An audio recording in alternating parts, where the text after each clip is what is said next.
Hola, vamos a continuar con los controles generales de la tecnología de la información. Un breve resumen de lo que se vio en la tercera clase. En primera instancia, con referencia a esta temática, vimos lo siguiente. Vimos que los controles generales de tecnología de la información normalmente hacen hincapié en estos ámbitos: manejo de cambios a programas, control de acceso lógico y físico y otros controles a considerar.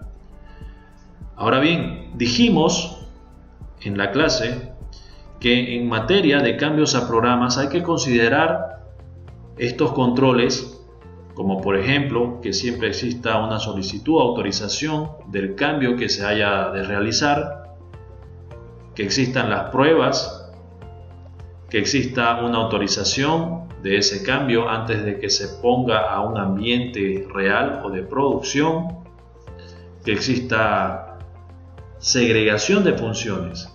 Y aquí principalmente hablamos de que, por ejemplo, en una organización madura, en una organización como una entidad financiera, por ejemplo, no corresponde que personal de desarrollo de software tenga acceso a un ambiente de producción.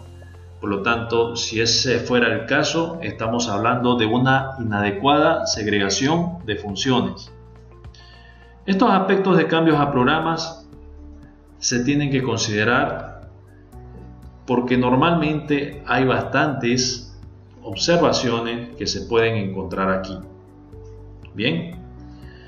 Por otra parte, otros controles corresponden a los accesos lógicos y físicos. Tener en cuenta que en base a la clase que tuvimos, pudimos apreciar, por ejemplo, los parámetros generales de los sistemas son fundamentales. Las cuentas privilegiadas, los parámetros del password. Así, por ejemplo, un parámetro puede ser, por ejemplo, el password history, la longitud de la contraseña. Son parametrizaciones que se tienen en los sistemas, indiferentemente de si estamos hablando de un sistema operativo, de una base de datos o de la aplicación informática, ya sea un ERP o del core del negocio, en caso que se trate de una entidad financiera. Por otra parte, habíamos hablado, por ejemplo, de que es importante y fundamental saber quiénes hacen uso de utilitarios. Estos utilitarios, por ejemplo, pueden permitir posiblemente el acceso no autorizado y puede ser una situación de riesgo. ¿Quiénes hacen uso de utilitarios? ¿De acuerdo? Eso se tiene que conocer. Otro aspecto que habíamos mencionado son los accesos a usuarios, y aquí hablábamos principalmente de las altas de usuarios, las bajas de usuarios, las modificaciones de usuarios. Cuando una persona se incorpora a la empresa, estamos hablando de alta. Cuando una persona se va de una organización, estamos hablando de baja. Cuando una persona cambia de cargo o le otorgan nuevos accesos, estamos hablando de modificaciones en los accesos. En todo caso, cuando alguien ingresa a la organización, existen accesos que tienen que ser autorizados. ¿Sí? Cuando alguien se va, los accesos tienen que ser básicamente cortados. Y cuando alguien básicamente se mueve a otra área o se traslada a otra área, los accesos también cambian. Entonces, estos aspectos tienen que tener solicitudes formales y autorizadas, ¿sí? Se puede utilizar aquí distintos mecanismos. Ya habíamos hablado en la clase que podemos utilizar correo electrónico, formularios o un workflow de autorizaciones. Otro punto son las validaciones periódicas. Habíamos mencionado que por lo menos una vez al año es muy importante hacer validaciones periódicas de accesos, principalmente en lo que corresponde a lo que es la aplicación informática. Habíamos dicho que es muy importante que los usuarios tengan los accesos conforme a sus competencias y no tengan accesos distintas a lo que corresponde, sus funciones, sus competencias, porque estaríamos entrando en una inadecuada segregación de funciones. Para lo cual habíamos dicho que es muy importante que en este proceso de validación de accesos sea algo integral, en donde participe la gerencia de área correspondiente, validando los accesos del personal dependiente de dicha gerencia. Así también participe la instancia de TI o de sistemas desde el punto de vista de la otorgación de acceso, o en todo caso restricción de acceso o modificación, toda vez que los accesos correspondan a las funciones que desempeñan las personas. Otro control es el tema de seguridad física, y en la clase se habían mencionado distintos ejemplos relacionados a seguridad física, por ejemplo, de la sala de servidores. Algunos de ellos, por ejemplo, extintores, bitácoras de anotación, cámaras de seguridad, chequeo de que no exista material inflamable, etc. Para ello, habíamos redondeado esta situación diciendo de que es muy importante que se considere un cuestionario de seguridad física que le permita guiar la revisión que usted esté realizando en una sala de servidores. Mencionamos varios aspectos acá, incluidos el tema de inundación, el hecho de que la sala de servidores se encuentre no en planta baja, sino en planta alta, etc. Y finalmente, monitoreo y segregación de funciones es algo que está inmerso tanto en los controles de acceso lógico-físico como también en lo anterior, que es cambios a programas. La segregación de funciones es fundamental. Incluso el mismo hecho de que alguien de desarrollo tenga acceso a la sala de servidores se puede considerar como una inadecuada segregación de funciones, aspecto que hay que saberlo monitorear de manera periódica. Más allá de tener un plan de revisión anual, son monitoreos que hay que hacer de manera periódica para garantizar que tanto estos controles lógicos físicos como los de cambios a programas son efectivos. ¿Por qué mencionamos bastante estos controles? Repito, porque estos son los controles que normalmente son inefectivos en organizaciones en general, incluidas organizaciones que tienen un adecuado nivel de madurez, ni que se diga en medianas empresas. ¿De acuerdo? Bien. Otro aspecto que habíamos mencionado como resumen de la clase anterior fue los controles de aplicación. ¿Y qué habíamos dicho con relación a los controles de aplicación? Habíamos mencionado 5 tipos de controles de aplicación: verificación, validación, cálculo, interfaz y autorización. Habíamos ejemplificado por cada uno de estos algunos elementos para que se pueda entender mejor. Así, por ejemplo, cuando uno intenta modificar una factura y suponiendo que el sistema lo permitiera, el control es inefectivo. ¿De acuerdo? Por lo tanto, se tendrían que encaminar medidas de recomendación o medidas correctoras al caso. Cuando, por ejemplo, un sistema informático realiza una validación para proceder posteriormente a realizar una operación, estamos hablando de un control de validación. Ejemplo de esto es tan simple como lo que ocurre en un cajero automático. Usted tiene un saldo y quiere hacer un retiro superior a ese saldo. El sistema seguramente hará una validación y si en caso ese monto a retirar es superior al saldo, le dirá que no es posible. Ese es un ejemplo de validación. Y así como ese ejemplo en una aplicación informática, en un ERP, hay bastantes validaciones que hacer. Por eso es muy importante plantearse desde un punto de vista, si quieren, de lo que no debería pasar en el aplicativo informático, y ese planteamiento tendríamos que probarlo sobre el aplicativo informático.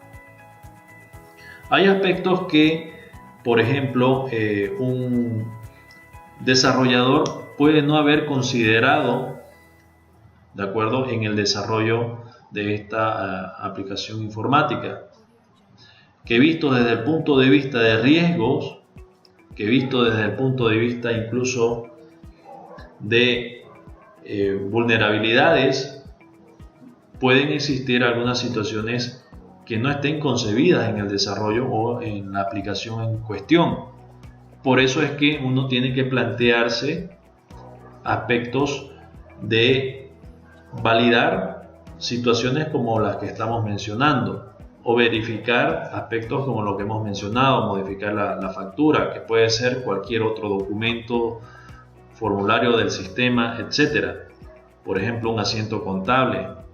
Por ejemplo, modificar aspectos que corresponden a compras, una factura de compras. ¿De acuerdo? En materia de cálculo, habíamos puesto como ejemplo que también los sistemas informáticos, en este caso las aplicaciones informáticas, dependiendo del negocio, realizan cálculos, pero no sabemos si esos cálculos son los adecuados o si tienen alguna situación que pueda ser riesgosa hasta que lo validamos. Para ello, utilizamos otros elementos que se llaman técnicas de auditoría asistida por computadora usando software que me permitirá validar el cálculo que el sistema ha realizado. Un aspecto que lo vamos a hablar enseguida.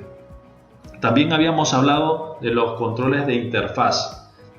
Por un lado, desde el punto de vista técnico, que la interfaz tiene que ser la adecuada, no debería considerar aspectos de debilidad y por lo tanto se debería considerar aquí integridad de los datos. Por otra parte, habíamos hablado de los controles de autorización. Existen operaciones en todo negocio que pueden ser autorizados de una manera automática. Ejemplo de ello, una venta significativa de $100,000, vamos a suponer, no lo podría hacer cualquier vendedor. Tal vez obedece a ciertos esquemas o workflow de autorizaciones que podría tener el sistema. Entonces lo que aquí se trata de probar es que ese workflow de autorizaciones funcione, sea efectivo. No vaya a ser que alguien pueda obviar una autorización y conllevar a una situación riesgosa. Entonces, en general, estos serían los controles de aplicación. Habíamos hecho algunos ejemplos, como por ejemplo el tema del cheque, retirar fondos superiores a los establecidos, ¿sí? La duplicidad de pagos es un aspecto también que se tiene que validar, etc.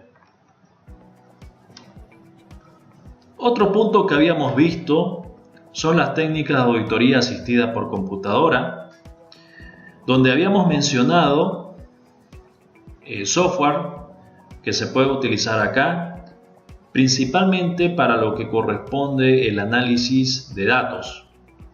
En ese sentido, habíamos visto un procedimiento importante del análisis de datos.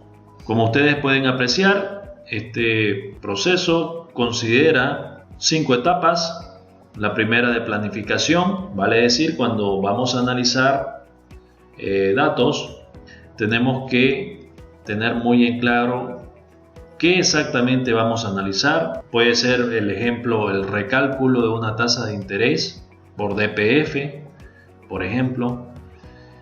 Por otra parte, es muy importante el acceso a los datos porque tenemos que conocer qué datos se tienen, hacer solicitudes para que nos brinden esa información, ¿de acuerdo? Y por otra parte, hay que verificar que esos datos entregados sean íntegros, estén completos, porque el cuarto paso será el análisis como tal, y para ello podemos utilizar software, cualquiera que fuera este, para realizar todas las pruebas que fueran al caso. En el caso de que estamos recalculando algo, por ejemplo, lo que utilizaríamos son funciones matemáticas que me permitan simular lo que el sistema informático tuvo que haber considerado. Así, por ejemplo, las ventas, su fórmula matemática, precio por cantidad. Yo tendría unas ventas calculado a través de mi análisis y unas ventas del sistema y podría establecer las diferencias. Lo mismo con el interés de un DPF. Puedo recalcular el interés y comparar con lo que el sistema ha generado. Esas comparaciones me permitirán definir o descubrir, en todo caso, si no hay cuestiones atípicas que observar. Incluso operaciones hasta fraudulentas pueden ser, o errores mismos del sistema. ¿De acuerdo? El otro punto es la presentación de los resultados, y esto tiene que ver con la forma en que yo presento esta evidencia que yo he generado a partir del análisis de datos. Por otra parte, en la clase anterior, para seguir un ejemplo, utilizamos el software Arbutus para realizar un análisis al caso. Hicimos algunos ejemplos. Dijimos que este software permite la automatización de algunas tareas, permite dar eficiencia, muchas operaciones que se puedan analizar con el software, ¿sí? Minimizar tiempos, permite detectar situaciones fraudulentas. Vimos el software Arbutus. Mencionamos también que hay otros software, como por ejemplo el software ACL, el software IDEA, son software equivalentes. Sin embargo, la demostración lo hicimos a través del software Arbutus. ¿De acuerdo? Y dijimos que íbamos a continuar la siguiente clase con otras demostraciones al caso. Por otra parte, hablamos de la gestión de riesgos. ¿De acuerdo? Y en la gestión de riesgos dijimos qué es el riesgo. ¿De acuerdo? Hablamos de los riesgos que pueden verse desde un punto de vista positivo o negativo, dependiendo del caso. Dijimos que el riesgo se puede eludir, se puede transferir, reducir o asumir. Por ejemplo, el caso de los seguros es un ejemplo muy claro de transferencia de riesgos. ¿De acuerdo? El hecho de aceptar que estamos trabajando bajo una situación, por ejemplo, de no tener licencias por una situación de presupuesto, es un riesgo que se está asumiendo, etc. Dijimos que, por ejemplo, cómo podemos responder a riesgo a través de un marco de gestión de riesgo, y para eso habíamos hablado que tenemos estándares y marcos, como por ejemplo el estándar la ISO 31000, y también tenemos el marco COSO, que enfatiza también aspectos de gestión de riesgos. Habíamos mencionado también que la ISO 9001 menciona aspectos de riesgos, obviamente no tan amplio como la ISO 31000 ni como COSO. ¿De acuerdo?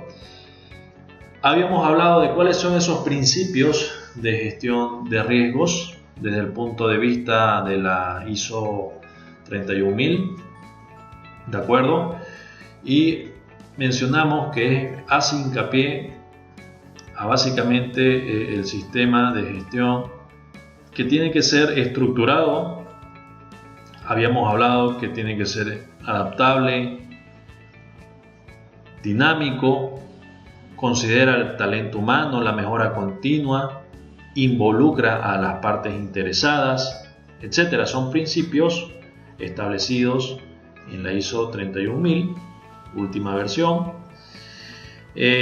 Básicamente hablamos de la estructura de la ISO 31000, muy parecido a la estructura del ciclo de mejora continua que conocemos, que es planificar, hacer, revisar y actuar.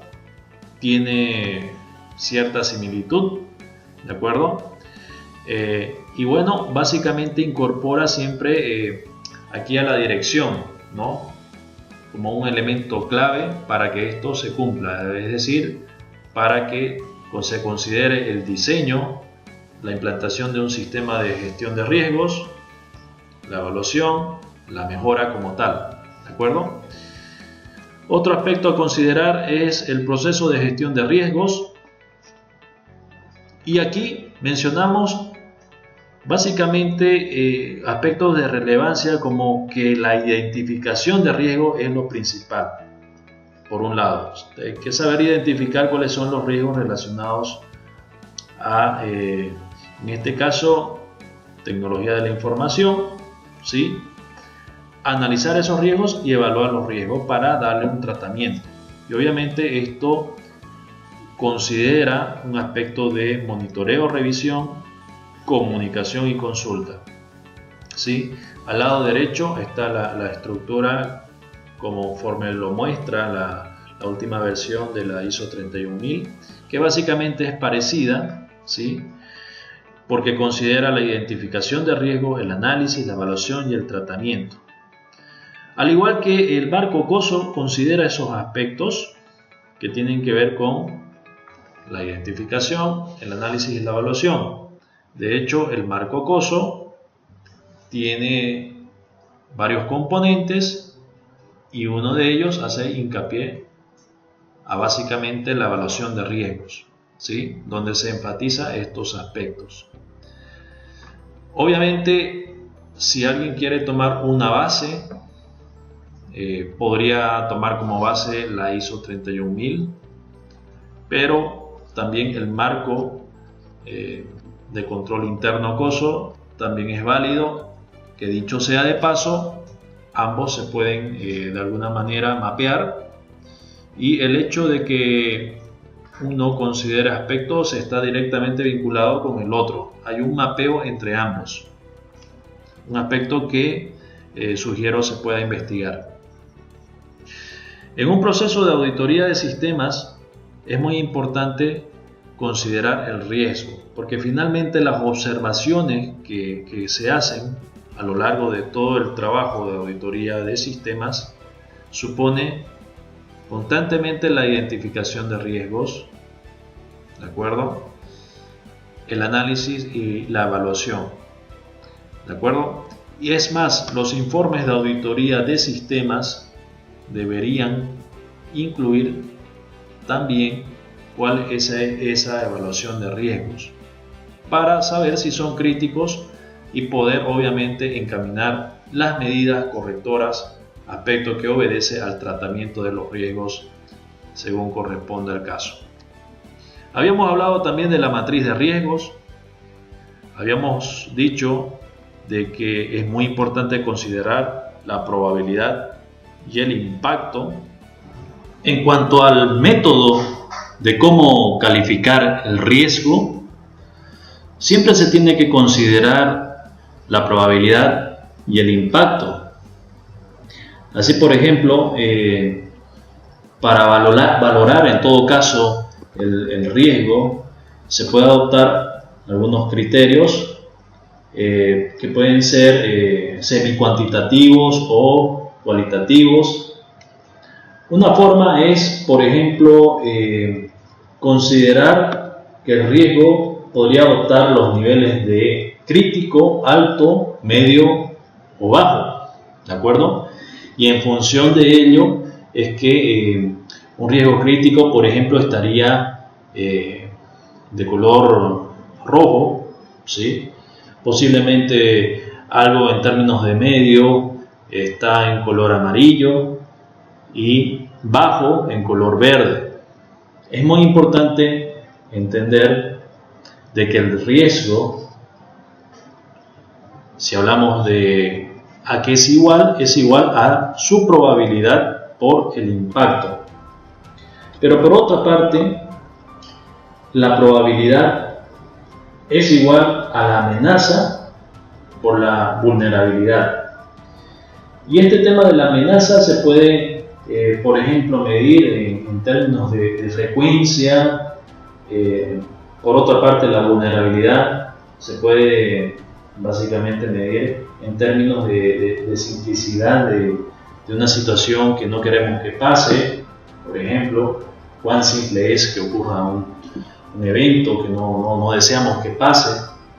Bien, en todo caso, existen formas de cómo realizar esto, y simplemente a medida de pantallazo explicamos que el riesgo siempre ha de considerar su probabilidad, en pocas palabras, de que una amenaza explote a una vulnerabilidad. Por eso es que el riesgo va a ser igual a la probabilidad por su impacto, considerando que la probabilidad es igual a la amenaza por la vulnerabilidad a la cual se hace referencia.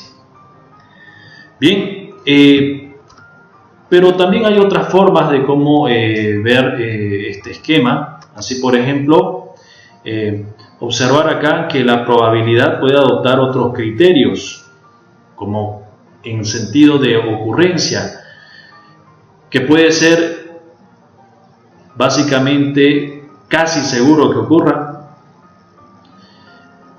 probable, posible, improbable, raro. Entonces, o simplemente puede adoptar otro criterio más simple como el que vimos anteriormente, ¿no? En tanto que el impacto, por ejemplo, se refiere al daño potencial que puede haber por una situación no deseada, podría adoptar valores como catastrófico, mayor, moderado, menor o insignificante, ¿de acuerdo? En ese sentido, la evaluación de riesgo, por ejemplo, considerando que la probabilidad es casi segura que ocurra, en pocas palabras, tenemos una certeza de que va a ocurrir algo no deseado y que además el impacto va a ser catastrófico, estamos en esta zona, ¿sí? En esta zona que básicamente es roja, por lo tanto estamos con una evaluación que en este caso se ha denominado extremo, en otros casos puede ser crítico. En algunos escenarios, para no tener muchas complicaciones, la configuración de esto adopta criterios como, por ejemplo, alto, medio y bajo, por así decirlo, ¿no? Es decir, tanto aspectos como probabilidad como impacto se pueden básicamente hacer referencia a esos elementos. Aquí, por ejemplo, podemos apreciar que una configuración de probabilidad, si vale el término, podría ser baja, media y alta, ¿de acuerdo? Donde alta es que el incidente, en este caso, para este ejemplo, se ha presentado 12 o más veces básicamente en un periodo de tiempo, ¿no? En un área determinada podría ser. Media es que el incidente se ha presentado en un rango entre 2 a 11 veces en ese periodo de tiempo de un año. Y baja es que una vez o nunca se ha presentado, y observar que además estamos considerando aspectos ya cuantitativos de puntajes asignados en este caso a esta clasificación de probabilidad, ¿no? Puede ser un criterio. En el caso, por ejemplo, de la severidad, lo propio puede ser desde el punto de vista del daño, es decir, el impacto puede ser extremadamente dañino y ligeramente dañino, con sus respectivas puntuaciones, y obviamente aquello que es de mayor impacto tiene más peso. Esta forma de esquematizar dependerá bastante de la metodología que una organización quiera adoptar. Incluso, por ejemplo, en lo que corresponde a aspectos de hacking ético, se sabe configurar una metodología básicamente similar bajo un enfoque semi-cuantitativo, ¿de acuerdo? Donde los niveles de riesgo adoptan los criterios de crítico, alto, medio y bajo, ¿sí? Y aquí la probabilidad se abre en dos aspectos, que son las amenazas y las vulnerabilidades. Por lo tanto, las amenazas también tienen un peso y las vulnerabilidades también tienen un peso. En otros escenarios, como el que estamos viendo anteriormente, la probabilidad no se abre, simplemente se define desde un punto de vista de alto, medio o bajo, en el sentido de ocurrencia del hecho no deseado, ¿no? Aquí podemos apreciar otra forma donde se puede apreciar claramente donde la probabilidad está esquematizado como alta, media y baja, y la severidad está definido como extremadamente dañino, dañino y ligeramente dañino. Por lo tanto, observar que aquí hay puntajes, ¿de acuerdo? Observar que aquí hay puntajes y obviamente una probabilidad con mayor puntaje, ¿sí? Si hacemos el cruce donde la severidad tiene mayor puntaje, estamos hablando de que estaríamos en este rango entre 60 a 70. Esta es una forma de calificar el riesgo.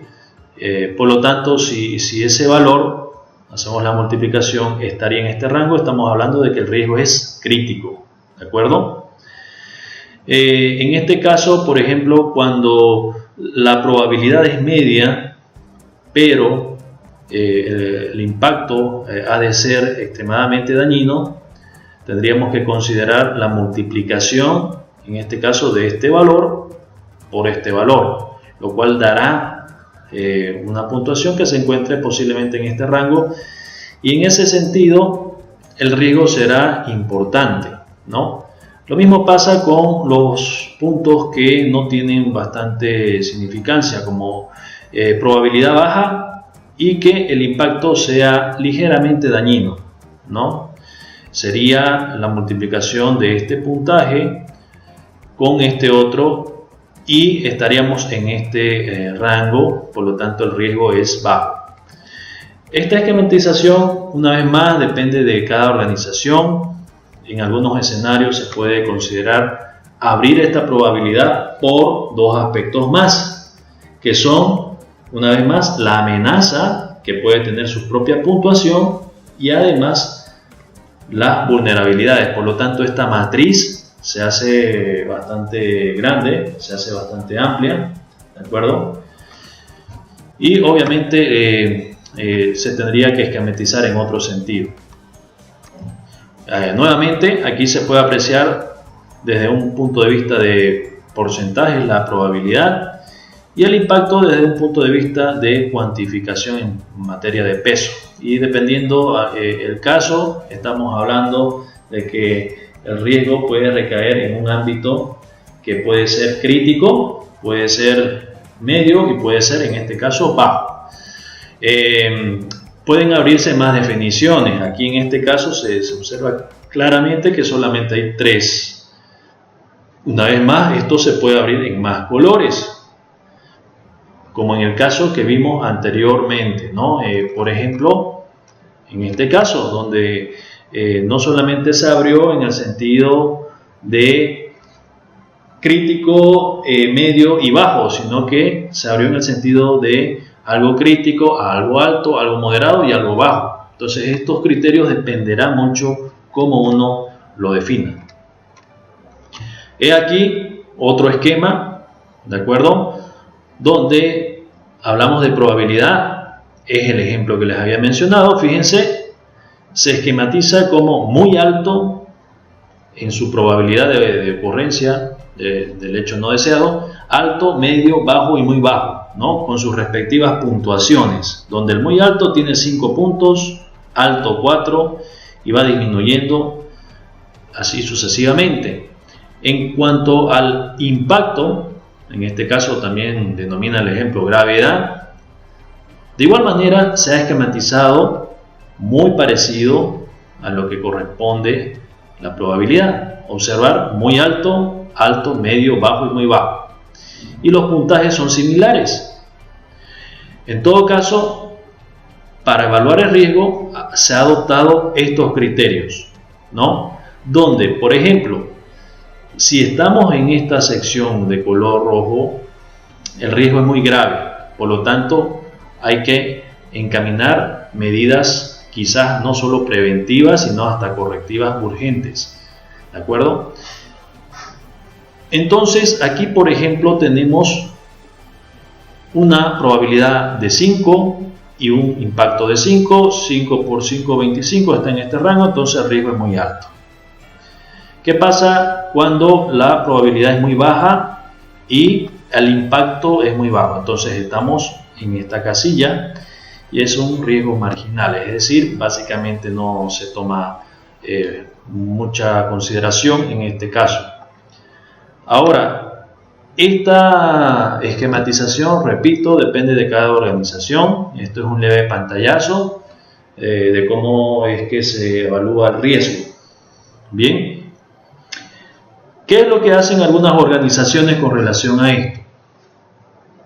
Algunas organizaciones, ya para cerrar el tema de gestión de riesgo, consideran nuevamente la identificación del riesgo, ¿de acuerdo?, el análisis y la evaluación. La evaluación corresponde a esto que estamos hoy por hoy viendo y permite priorizar qué riesgos son los más críticos para encaminar las medidas correctoras y también las medidas de subsanación inmediata. Ahora, las organizaciones normalmente maduras son las que tienden a utilizar todos estos aspectos y gestionan los riesgos.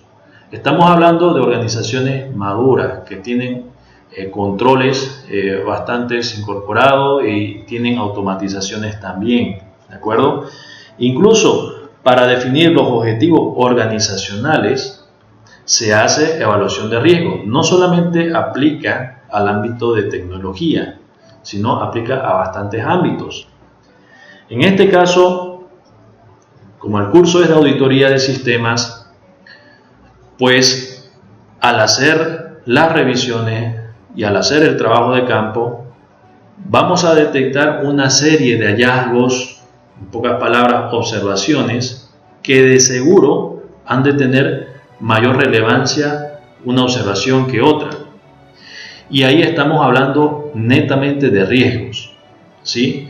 Por lo tanto, si la auditoría se queda simplemente a mencionar qué cosas se han encontrado en el camino y no se esquematiza de esta manera el riesgo, pues nos quedamos cortos porque no vamos a saber qué es lo más crítico, por lo tanto no vamos a encaminar medidas correctoras de una manera puntualizada. Si es que, por ejemplo, se da prioridad a los aspectos que son de riesgo no tan significativo, creo que estábamos en otro camino. Es por eso que se realiza esto, para básicamente focalizar aquello que es de mayor impacto, aquello que es crítico, ¿sí?, y encaminar las medidas correctoras. Por lo tanto, hoy por hoy se habla de auditorías basadas en riesgos. Un concepto muy importante a considerar al momento de hacer auditorías de sistemas, y no solamente de sistemas, sino otros tipos de auditoría también, basado en riesgos, ¿de acuerdo? Bien, en todo caso, para concluir un poco esta parte de lo que es gestión de riesgos, organizaciones como por ejemplo entidades financieras, dentro de los reglamentos de cualquier ente regulador hacia estas entidades financieras como los bancos, por ejemplo, necesariamente tienen que considerar la gestión de riesgo, que dicho sea de paso está normado, ¿de acuerdo?, la evaluación de riesgos. Por otra parte, algunas organizaciones ya están adoptando medidas un poco más automáticas, como por ejemplo utilizar software de riesgos. Hoy por hoy, algunas organizaciones, por ejemplo, lo que hacen para un poquito sanear esta situación es manejar planillas Excel.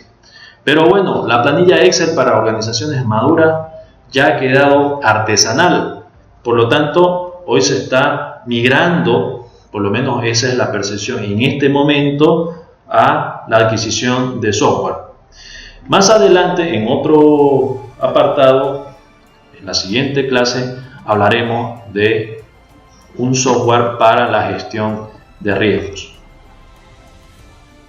Bien, ahora vamos a ver muy en breve, muy en resumen, lo concerniente a continuidad del negocio y contingencia tecnológica.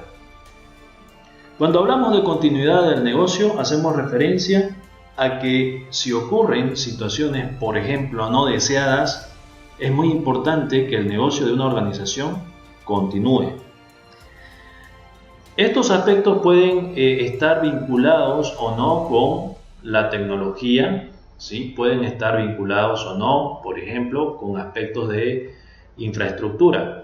Si ese es el caso, estamos hablando de contingencias tecnológicas, ¿sí? Por lo tanto, continuidad del negocio y continuidad tecnológica son aspectos que están bastante vinculados. Puede pasar, por ejemplo, que hay un apagón de luz. Por lo tanto, obviamente, si esto es una entidad financiera, el negocio tiene que continuar. Por eso es que se han esquematizado medidas de continuidad del negocio, ¿de acuerdo? Y básicamente estamos hablando de que se tienen que tener definidos planes de continuidad de negocio. Cuando se trata de algún elemento o algún activo de información que es el afectado, entonces estamos hablando de continuidad tecnológica. Por ejemplo, vamos a suponer que el centro de datos principal se cae. Bueno, como una medida de continuidad, se podría considerar que se tiene el centro de datos alternativo. Por lo tanto, obviamente se activa un plan de continuidad tecnológica. En este caso, la sala de servidores tiene los servidores críticos de la organización y si se cae no puede ser, por ejemplo, que un negocio se paralice por dicha razón. Peor si se trata de una telefónica, peor si se trata de un banco, porque esto supone bastantes impactos a la organización en caso de que no se activen las medidas de contingencia o de continuidad. Ahora bien, en todo este aspecto de continuidad del negocio, se tiene que considerar aspectos como, por ejemplo, políticas, procedimientos, planes, ¿sí? Incluso aquí hablamos de que los entes reguladores, principalmente estamos hablando de quien regula a los bancos, por ejemplo, o las entidades financieras, definen en su reglamento de gestión para la seguridad de la información disponer de planes de continuidad del negocio, planes de contingencia tecnológica, ¿de acuerdo? Estos planes tienen que incorporar bastantes aspectos. Así, por ejemplo, se tiene que considerar aspectos de gestión de riesgo, un elemento que ya hemos hablado anteriormente, porque en definitiva se tienen que esquematizar posibles hechos de ocurrencia sobre aquello que genere mayor impacto a la organización. Por lo tanto, la gestión de riesgos aquí es importante. Tiene que considerar también procedimientos, tiene que considerar la existencia de comités, tiene que considerarse el hecho de realizar pruebas para que básicamente se corrobore la efectividad de ese plan de continuidad, ¿de acuerdo? Y es más, el reglamento de gestión para la seguridad de la información establecido por el ente regulador a las entidades financieras básicamente define que se tienen que hacer pruebas hasta que esto sea totalmente efectivo. En pocas palabras, vamos a suponer que vamos a simular el escenario de que hubo un apagón de electricidad. En todo caso, se tiene que activar la contingencia y si eso da una falla, se tiene que volver a repetir la prueba hasta que haya una efectividad en la prueba. Otro aspecto a considerar, por ejemplo, es el compromiso por las personas. Lo que pasa es que para poner en marcha un plan de continuidad del negocio, si no existe compromiso, esto no va a funcionar. Aquí tienen que tomar responsabilidad las partes. En este caso, si hablamos de continuidad tecnológica, se entenderá que el responsable acá en esta parte tendría que ser la instancia de TI o de sistemas. Muchas veces pasa que, por ejemplo, en continuidad del negocio no se tiene bien en claro quién es el responsable, ¿sí? Por lo menos no se tiene bien definido quién va a tomar la responsabilidad sobre una prueba de continuidad del negocio. En todo caso, se tiene que establecer definiciones para responsabilidades sobre estas cosas, y es muy importante considerarlo en las pruebas de continuidad del negocio, ¿sí? Otro aspecto a considerar que habíamos mencionado en la clase es la sigla VIA. VIA, ¿qué significa? Bueno, está en inglés, básicamente significa análisis del impacto del negocio. En términos generales, pueden ocurrir una serie de eventos en una organización, sean tecnológicos o no tecnológicos, ¿sí? Y obviamente ya hablamos de la gestión de riesgos, que ha de básicamente determinar la criticidad de la situación, ¿sí? Si un riesgo es crítico, si es mediano, si es bajo. Y obviamente, si estamos hablando de algo bastante crítico, genera un impacto de alguna manera económico. Por lo tanto, en los planes de continuidad se definen escenarios, ¿de acuerdo?, a tratar en caso de que ocurran, y se debería de tener implementado lo que es el análisis del impacto del negocio. Y normalmente se hace según los procesos críticos de cada organización, es decir, cada proceso, cada aspecto, cada escenario a simular define su análisis de impacto al negocio, ¿de acuerdo? ¿Por qué? Porque es muy importante tener en claro en qué medida, si ocurre un evento no deseado, va a impactar a la organización. Y es más, se tendría que considerar la monetización de ese impacto bajo unos criterios. Otro aspecto que habíamos mencionado también es que, por ejemplo, se habla de los vías, es decir, análisis de impacto del negocio desde el punto de vista, por ejemplo, estratégico, táctico y operacional. Muy importante esto a tenerlo en cuenta. Otro aspecto que habíamos mencionado en la clase anterior es, por ejemplo, los tiempos. Aquí habíamos hablado de dos tipos de tiempos. Uno conocido como el RTO y otro conocido como el RPO. ¿Qué es el RTO?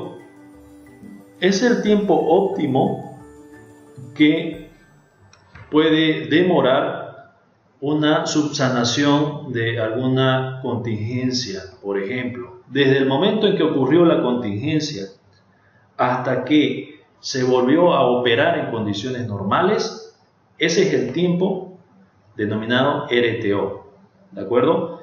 Así, por ejemplo, si es que el data center o básicamente la sala de servidores cayó, la sala de servidores principal dejó de operar, eso significa que los servidores críticos dejaron de operar, ¿de acuerdo? Por lo tanto, habrá que considerar un RTO para restablecer la situación a la normalidad. En algunos escenarios esto puede ser instantáneo. ¿Por qué? Porque puede haber alta disponibilidad en la organización de que cae el centro de datos principal y se activa el centro de datos secundario. ¿De acuerdo? Pero en todo caso, siempre se habla de un RTO, es decir, el tiempo transcurrido desde el momento en que ocurre la contingencia hasta el momento en que la situación vuelve a la normalidad. En cuanto al RPO, ese es otro tiempo. Por ejemplo, Si dejó de funcionar el sistema informático, el ERP o el core del negocio, ¿de acuerdo? Por lo tanto, básicamente, desde ese momento en que ocurrió la contingencia, yo tengo que saber hacia atrás qué tiempo tengo de, por ejemplo, hacia atrás información. Por así decir, el último backup lo pude haber hecho hace 2 días. Y eso es lo único que tengo para restaurar la situación. Por lo tanto, desde el momento en que ocurrió ese backup hasta el momento de la contingencia, ese es el tiempo RPO. Vale decir, aquel tiempo en el cual yo reconozco que he perdido información, ¿de acuerdo? Y que básicamente hace referencia a mi último backup para una respectiva restauración. Esto que estamos hablando hace referencia a aspectos de recuperación ante desastre. Bien. Muy bien, son los aspectos más importantes en todo caso a mencionar en continuidad del negocio, continuidad tecnológica. Enfatizar que la normativa correspondiente a la gestión de seguridad de la información por el ente regulador de entidades financieras hace hincapié en esto, hace hincapié en las pruebas que se tienen que hacer. Muy importante considerar que al momento de hacer pruebas pueden participar distintos actores. Habíamos mencionado que en las pruebas de continuidad del negocio o contingencia tecnológica deberían estar presentes los responsables de estas pruebas. Debería estar presente, por ejemplo, el auditor de sistemas, si es en el caso, o también el oficial de seguridad de la información, instancias de riesgos, de la unidad de riesgos, ¿de acuerdo? Y esto desde un punto de vista de veedores, ¿no? Porque aquí en este caso simplemente se aprecia cómo se desempeña esta prueba y se determina si el resultado es efectivo o es inefectivo. Esa es un poquito la función desde el punto de vista del auditor.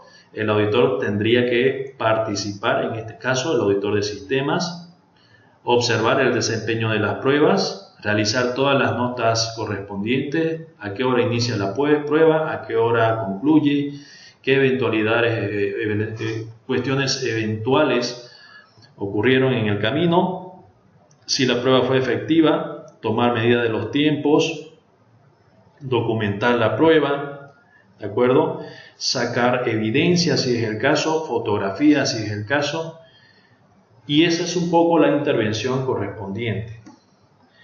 El ente regulador pide, obviamente, informes sobre esto. Por lo tanto, se debe realizar un informe correspondiente a la prueba en cuestión. Muy bien, hasta aquí será la clase número 3. Nos vemos en la siguiente clase.